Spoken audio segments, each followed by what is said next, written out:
Assalomu alaykum Qirg'izistonliklar. Rossiyada, Turkiyada, butun dunyoda emgak qilib жүрген immigrantlar, qirg'izistonliklar. Men dagы immigrant, Moskvadan Ilyas. Qirg'izistondan bo'lom, Osh oblastida. Oshdan tag'irag'i. Kecha video chiqargan elek, Qirg'iziston jönündө сүйлөп, Qirg'iziston o'lgüsü, armiyasi, ekonomikasi, ko'p narsa jönүндө сүйлөдүм да. Bu adam koldoп turup жақсы сөздөр жазыптыр. Где-то 30-га жакын комментарийде аябай жақсы сөздөр жазылган. Рахмат айтам, ким поддерживать кылып атса каналды. Бул канал мен Кыргызстандыктардын каналды көрүп, какой-то мотивация алып аткан жери бар да, керек болсо. Неге сүйлөп атам? Мына Россияда улутчулар пайда болгонда орус сүйлөшүү деген, орус сүйлөсө, русский община деп да. Шунда аябай иштеп атат, өзүнүн өлкөсү үчүн, өзүнүн улуту үчүн да. Келгиле биз дагы Кыргызстан үчүн иштейлик, Кыргызстан үчүн өзүбүздү бир көрсөтөлүк. Неге сүйлөп атам? Мына Россияда иштеп акча тауып, шу жерде жеп бүтүрүп аткандар бар да. Эми өзүнүн иши да, мен аралаша албайм, бирок айтам да. Неге буну сүйлөп атам? Сүйлөштөн максат кичине башыбызды иштетелик. Бул адамдык иштейт, калгандар иштетиш керек да. Россияда иштеген акчаң кала бербесин да. Кыргызстан үчүн күбөйлүк, Кыргызстанга барып бизнес кылайык, өзүбүздүн өлкөдө иштейлик. Ошто 40 миң, 45 миңге чейин зарплата алып аткан мастерлер бар экен. Кышында ham стройкада иштегендер бар экен. Кичине мындай өлкөбүзгө барайлык, өлкөбүздү көтөрөйлүк. Эми кимге жагат, кимге жакпайт билбейм, бул ар кимдин өзүнүн иши. Мен сүйлөйм, Кыргызстаным үчүн күбөм да, Кыргызстанга төрөлгөм. Мына иммигранттыктан Кудай буйрса кутулабыз. Мына президентибиз командасы аракет кылып атат, жакшы кетип атат.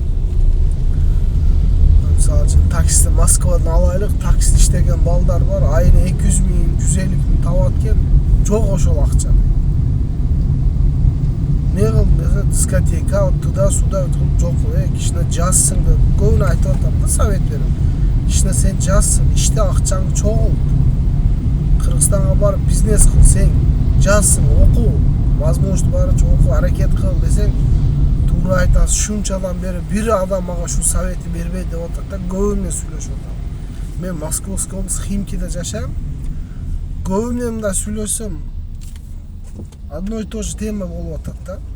Мындай өнүгүүсү жок. Өзүнө вообще мындай слабый да, экономикасы жок. Каждый семьяның экономиканы сүйлөп атат. Семьяның экономиканы көтөрүш керек, мындай өзүңдүн экономиканы өзүң көтөрүш керек да.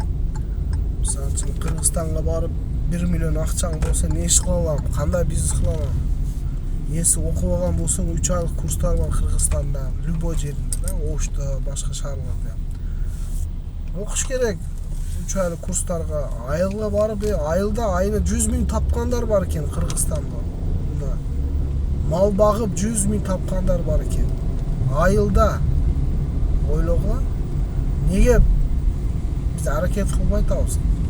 Кыргызстандыктар келгиле, көзүбүздү ачайлык. Кимге жагат билбейм. Комментарийде пикирге обязательно калдыргыла, мага керек комментарий, потому что ошого карап мен сүйлөйм, анализ чыгарам, эл кандай, не деп ойлоп атат. Мисалы үчүн Швецияны алайлык, Кыргызстандын 3төн 1 да, 3төн 1 чыкпайт даже. Кыргызстан 4 эсе чоң. Швецияга караганда. Неге сүйлөп атам? Өнүгүшүбүз керек, мындай биздеке чыгарышыбыз керек. Атамекен мындай продукталар чыгып атат. Аз.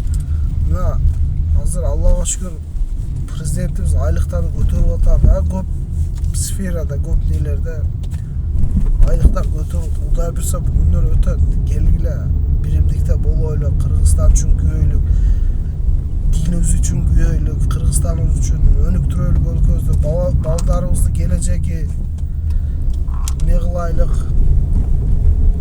курушубуз керек. Балдарыбыздын келечеги. Балдарыбыз дагы бизге окшо иммигрант болуш керек эмес.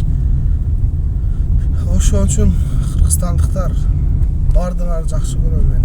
Каналыма катталып, пикириңерди жазгыла обязательно ошого карап анализ кылам. Аллага аманатсыңар.